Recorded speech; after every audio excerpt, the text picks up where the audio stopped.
Jeg tror, det er de der kæmpe kontraster, der er fra at bo i Listed, som er så stille og roligt, og så komme ud, og man bliver sådan helt bombarderet med indtryk. Det er rigtig meget en del af, hvem jeg er, og hvem firmaet er. Jeg har rejst rundt som backpacker i 3 år, og for at overleve i de her 3 år, så solgte jeg smykker.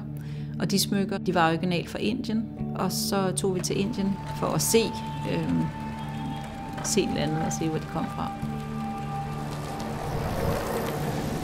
Og så var det jo en helt vild åbenbaring, der var, da vi kom derud, for det var bare, hvor alt er muligt. Så det er faktisk sådan, at det hele det startede.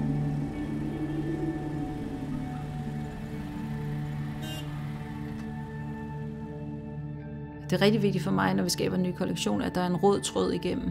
Og at folk ikke er i tvivl om, at det er en Madame Stoltz kollektion, de ser. Når jeg kommer gående ned ad en gade i Indien for eksempel, og får øje på et eller andet materiale eller et produkt, som man tænker, ej, det her det kan man bygge videre på, så er det jo, at man begynder at lave sin kollektion allerede der.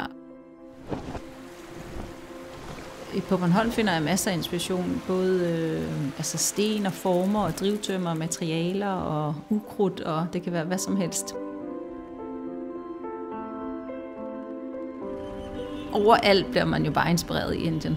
Det er sådan hele miljøet derude og hele atmosfæren, der er derude, som jeg synes, man bliver enormt inspireret af. Indien er for mig sådan lidt at komme hjem.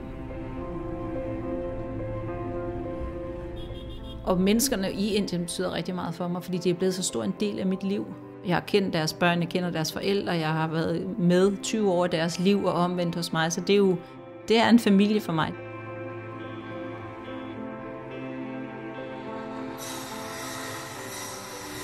Jeg elsker den der, det der med, at man er ude, og man ser, når det bliver svejset, man ser, hvordan det bliver lavet, og man kan få rettet tingene på stedet, og der er enorm produktudvikling i at være på stedet, synes jeg.